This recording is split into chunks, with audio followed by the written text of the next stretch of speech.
Our deepest commitment is to keep our word to ourselves, the latest variety of success. And so what we do is we go and try to become the next Alex Hormozi or Gary Vee or whoever it is that is being propped up in the world. And we begin to fragment ourselves. We begin to create personas. And especially if you have found success doing something, you have a persona. Today we're talking about persona. Do you know that the number one stopper of almost every single thing that you do, it's not some outside force, it's not even the devil that's going to make you do it or not do it. Really, the big stopper of almost all things is you. That's right, you. Or rather, a version of you.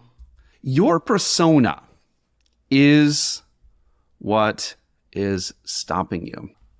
Your persona, according to the dictionary, it's an aspect of someone's character that is presented to or perceived by others. My definition of it, when we talk about it, it's who you pretend to be to get what you want or what you need. Persona. Now, it's not all negative, but I'm going to help you to actually look at your personality assessment that we've done here. I'm going to show you how to find what that persona is. We'll look at how it might be impacting and affecting what you're doing in a negative way, but also how we can utilize these in a positive way. So we will talk about the power of pretending. Sometimes that's the best thing that we can do. So we're gonna go in here. Before I do, though, I want to share with you an image of this guy. This is Frank Abagnale Jr. Now, you see him here as he was caught, but what you don't see is you don't see him dressed up as a Pan Am pilot. At 16 years of age, he forged a pilot's license and an ID badge, and he actually flew over 1 million miles as a Pan Am co-pilot. Went to 26 countries, had free lodging, free food, free hotels. He also posed as a doctor. He was a pediatrician, according to the patients that showed up in a hospital. He also forged a Harvard University law degree and passed the Louisiana State bar exam, supposedly, landed a job, and actually started working at the state's attorney general's office. He was a college professor. He was arrested eventually for check fraud. It's interesting that almost just by pretending to do all of these things, in some ways, he was literally the epitome of a phrase that I don't like, but it's out there. Fake it till you make it. William Shakespeare would say, all the world's a stage and all men are merely players. They just have their exits and their entrances, and one man has many parts. Carl Jung, the guy that we get a lot of our personality tests from, said the persona is that which in reality is not, but what others think is. Joseph Campbell says, the privilege of a lifetime is to become who you truly are. Ralph Waldo Emerson, to be yourself in a world that is consistently trying to make you something else is the greatest accomplishment. Bruce Lee says, always be yourself. Express yourself. Have faith in yourself. Do not go out and look for a successful personality and duplicate it. But that's what we've been given. That's what a lot of us are running after. What is the latest variety of success? And so what we do is we go and try to become the next Alex Hormozi or Gary Vee or whoever it is that is being propped up in the world. And what happens is we begin to fragment ourselves. We begin to create personas. And especially if you have found success doing something, you have a persona. Now, they're not bad, but if you're unaware of them, your persona can shipwreck you. I remember talking with a client one time, and she had this persona of, it was the party version of her. And I guess when she would go out, she would get crazy. Things were probably not presentable. It wasn't what she shows as a professional image. And at night times, she might paint the town red. And I think she even had a different name. It was pretty funny. At least she was aware of the persona. If you're not aware of this, again, what can happen is it can wreck you. A lot of us in the world of business, obviously, it's a really good thing to use. You get attention, you get eyeballs, you get people to know you, like you, and trust you, and you can get them to do business with you. But the problem becomes when the algorithm tells you what to do. And in life, it did. That's actually how we even develop our personality. Our personality typically comes by the way that we win. So how are you used to winning? I do want to take a look at this really momentarily, because each of these, it's almost like it has its own, like the personas that they award. Instagram, that's supposed to be Instagram. You get rewarded for being pretty, right? For having adventure. So any of those beautiful photos, if that's who you are, we love you. We want more of you. LinkedIn. Well, if you are smart, that seems to be the thing that everyone goes after on LinkedIn. Certainly that can create a persona. Facebook, I don't know. I mean, I think that literally them being known for this one symbol, the thumbs up, it's like, are you likable? Are you doing the things that are likable? Or for some people, it's more like, are you controversial enough so that some people will hate you and others will love you? YouTube. There's certain things that go there. Snapchat. It's all of these things reward you for having a personality that we identify with. I want you to think about your favorite television show.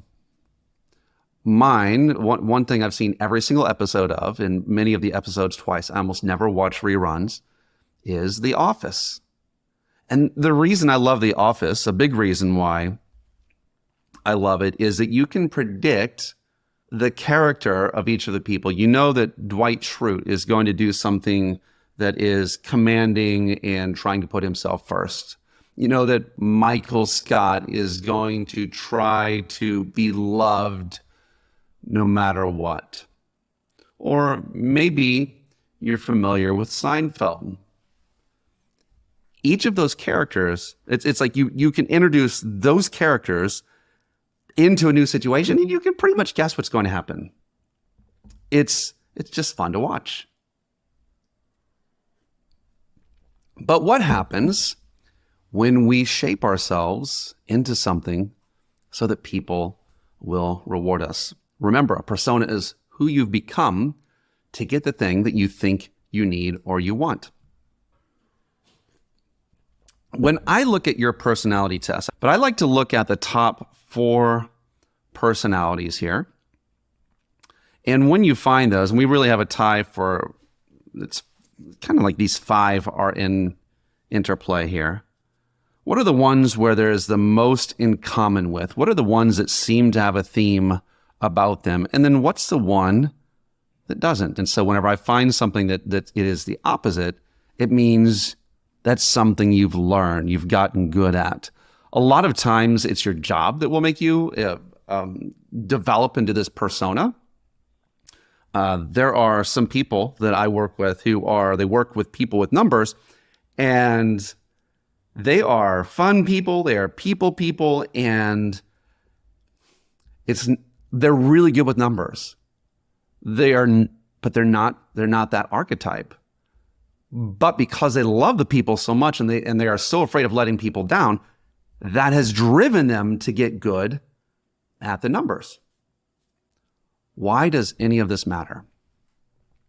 It matters because whenever you seek to do something new in your life, sometimes you are struggling against yourself or a version of yourself. Your deepest commitment, our deepest commitment, is to keep our word to ourselves. Identity is that hardest thing for people to shed and surrender. And if you don't see a persona, what happens is you end up obeying it, following it in all of its obligations. Their need to satisfy that version of themselves could draw them away from the ultimate satisfaction of following their design. And so I would have you do this. I would have you actually pull up your quiz results and find your top 4. And from your top 4, I would have you go in and do a little bit of an operation. See if you can find which one is not quite like the others. I'm going to do mine in front of you, and just to give you an example, because I do believe, now I've taken this several times just to test it and make sure that it's all accurate. So let me pull mine up in front of you here. Some of you may have guessed what you think I am. Let's see. I think this last one, this 8-minute one is going to accurately reflect me as I am currently today. Right. So to me, creator, ruler, shaman, and then it's a drop-off. Creator, ruler, shaman. Of those 3, I mean, here I am. I'm talking not at all like you. If you went to my house, you wouldn't think I would speak like I do. There is absolutely a persona that I put on. It is that of a smart ruler, a guy who knows what he's saying. So of these, my persona could be the ruler. What does a ruler want? A ruler wants control. What is a ruler afraid of losing? They're afraid of losing. They're afraid of losing control. They're afraid of having no respect. So those things could draw this person away from really connecting with a deep part of their soul, the essence of the creator and the shaman. The creator is someone who's always making new things. They're exploring new ideas. And the shaman is someone who gives spiritual significance to practical things and practical significance to spiritual things. They're connecting heaven and earth. And so when you look at that, I get the way that I would examine this if this were someone else and not me. It's real easy when you see the results on one of these things to not take it personal. But number one, I would say don't take it personal. And I would just separate. I'm not going to, listen, I like the ruler. I'm glad I'm a ruler. And I want you to be glad that you have the parts of you that you have. I believe that we all have the capacity for all of these things. All of these things. Wow, it's interesting. I will tell you, if I had taken this assessment just 7 years ago, Hero would have been at the top. That would have been one of my alter egos. It still can be, but it just wasn't the one I preferred. And so here it is at the bottom. So these things will be in a constant state of flow, at least parts of them will. But my question to you is, what's your alter ego? And what are the obligations of that alter ego? Meaning, what are the things that person, like that part of you wants what? And is it possible that those things get in your way? The reason we want to do this, guys, is because you do things according to the pattern that feels like you. When you do something as someone else, you feel disingenuous. When you feel disingenuous, you stop and you don't develop a habit. We have to attach it to who we think we are. Now, the good news is we can change who that is. But before we change any of these things and do any operations or the persona version of a Brazilian butt lift, before we go in and give ourselves a Brazilian persona lift, we have to look at what what is the most natural way to win? And so I would ask you that, to look at anything you're doing with time, with people, with the way you solve problems, and say, well, how is the easiest way to win with this person? It's like the easiest way for this person to win is to go create something new and to give it spiritual significance. I'm being very generalized. There's lots of other parts of that as well. Lead people. This person wants to make new things and lead people, or, and there's a leader. They want to benefit others. This person. Okay. So looking at what those things are, knowing what they are, it matters. So I would have you, again, pull up your test results. And at the end of today's Q&A, if you want help looking at some of that, we can review. I do want to draw your attention to something that new at the end of the test results. There's podcasts about you here. You can click on listen here and you can hear all about you. And I go in deep about those things. For this section, it would be really good to listen to the one that we can identify as your persona. And find that one, the ruler. I would listen to that one and say, I wonder where that might be costing me. Those needs. I wonder where that might be costing me. So if you don't see it, it's playing against you. Cognitive dissonance is what psychologists call that. As a matter of fact, let's go here. I like to give a few definitions. Those are important. Cognitive dissonance, that's what that is. And so here's the definition of what that is. It's when you hold to an identity and your beliefs and actions don't align with that. You say one thing, you do another. You believe one thing, you do another. This is the number one reason why we stop everything. If we're talking about habits, if we're talking about a business plan or a strategy of winning, we do it because we're not connected anymore. And really, disconnected work is costing you.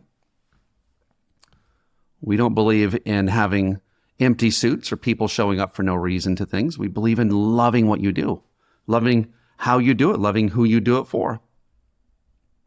Cognitive dissonance. Now, here's the question, though, that I have to pose is, can we use a persona? If you intend on changing behavior, you should learn to use a persona.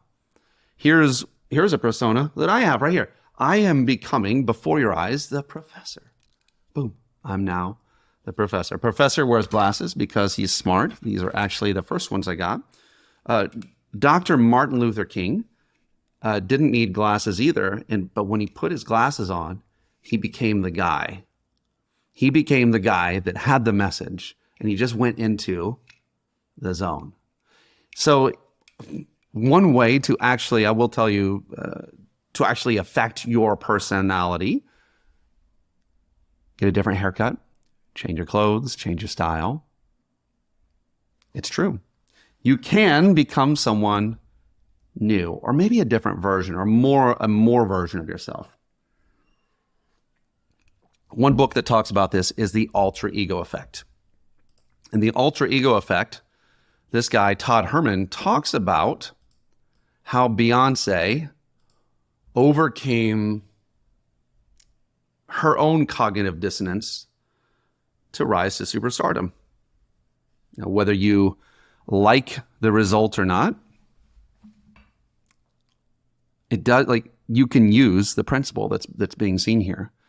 Beyonce grew up in a conservative Christian home, and whenever she was singing, people saw the talent.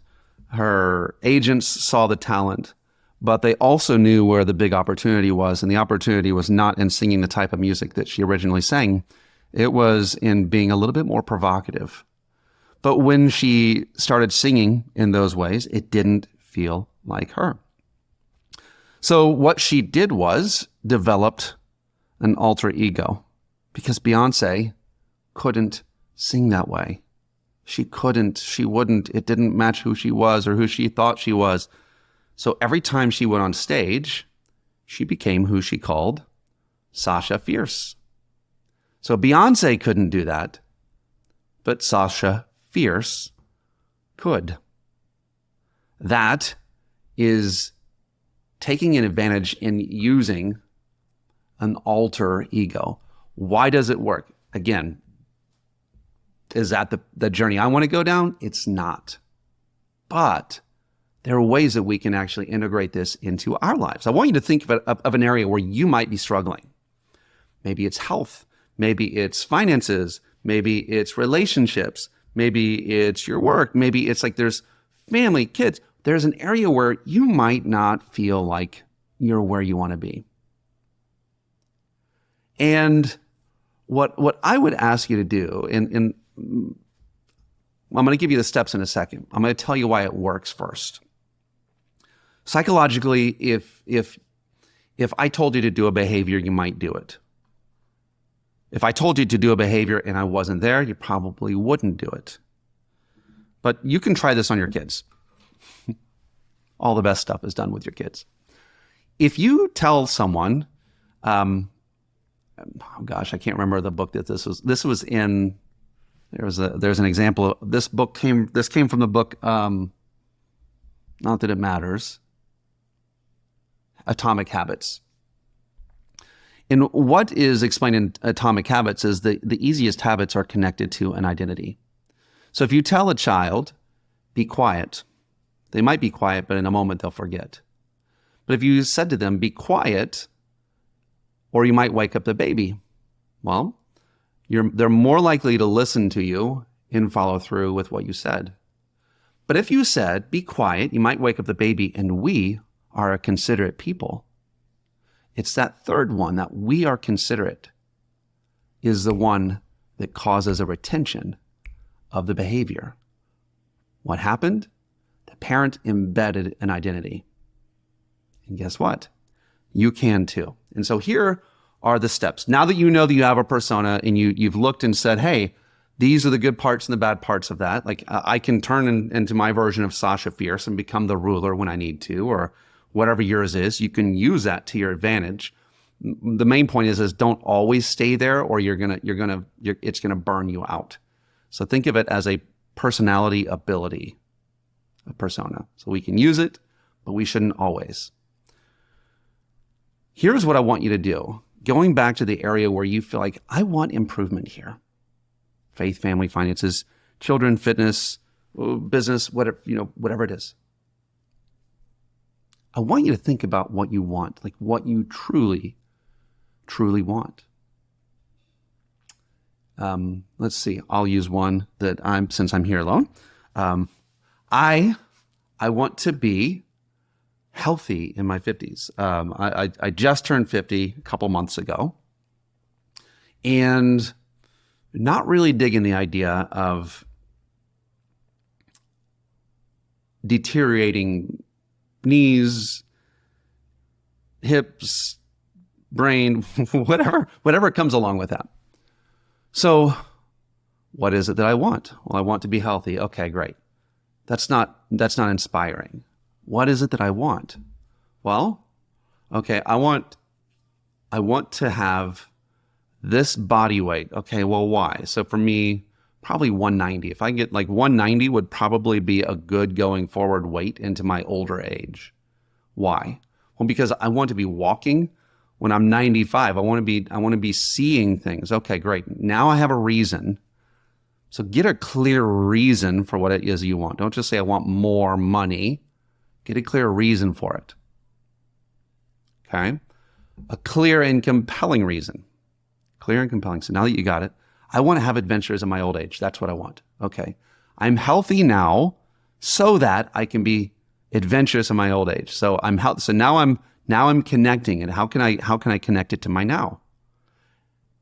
Here's where we're going to go. I want you to ask yourself, what kind of person does that? I want $1 million. Great. What kind of person in your industry has that? I want a harmonious marriage. Great. What kind of person does that? Be disconnected. We have the capacity for all of these things. Okay. Now that you have that, what kind of person does that? I want you to think of that person. I want you to see if you can find that person. Maybe Google that person. So in my mind, I think of a middle-aged adventurer. Oh gosh, there's got to be something better than that. Okay, then I go more. Okay, Maybe Richard Branson. He was always doing crazy things. He had a successful business empire. Okay, yeah, Richard Branson. All right. So now I have this mindset I've got, we'll say here, because he did things in a loving, adventurous way. I've got Richard Branson. So now I ask myself, what would Richard Branson do? WW, whatever your person's name is, do. What would they do? Well, he probably wakes up at this time. He probably eats these things. He probably does those things. And what happens is you will get to be informed. So finding, and in this case, I actually, grabbed a real person. But I also could do that with myself. I could say, like, what's my version of Superman in that area? What's my version? Dig in and create an alter ego, remembering that you actually have access to the whole litany of all the personalities. I can become a hero if I want to be. I can't sustain that probably, but I can become it. So if I needed to rely on it a little bit more, I can, even though it's not a dominant personality. I do think that first off, I really like to look at the ways that myself can get there, like from my strengths. But if I don't see that, I'm just going to ask, what kind of person would do that? So these are some ways that we can actually look at an alter ego, create an alter ego. Now, I don't like the idea that this presents to me. This is uncomfortable to feel like, well, gosh, I feel like then what I'm saying is that I'm not enough. And I would say not at all. What I'm saying is there's more to you. There's more to me than meets the eye. There's more to us than what we've expressed. We've only expressed so far that which has gotten us the results. But sometimes we need to reach beyond. We need to reach beyond. And in the moments where someone says, you seem like you're changing, let them know, yeah, that's the idea. Yes, we grow and we change and we develop into new things. And so you are in process, I'm in process. None of us is a complete story. And I do think we can, again, go back to the things that got us here, see if we can utilize that first. But sometimes the quantum leap comes from being someone a little bit newer, a little bit different, owning and stepping into a different personality. Last note, and I'll leave you here. I do not think for a moment that being the professor is any different than who I really am. I just think that in my lifetime, I've presented other ways that could gain approval of people. The truth is, none of us is showing 100% of everything. The world couldn't take it. But the closer we get to who it is that we really are, the essence of ourselves, the closer that is to being allowed to shine, we don't have to go and pump an algorithm. You show up as enough. And there are people that will absolutely ring to and connect with. That's the space of power. And at the same time, there are more levels to us than what we've currently done. I really like the book, not The Rise of Superman. Oh gosh, there is a book that I use for gamifying things, and it's super fun. I would have you look at that. But if you want to look at more of this, it's the alter ego effect. And if you're looking for a quantum leap, sometimes change your identity. Change the identity of what you see and how you see it. And that will change the results you're getting. If you are here and you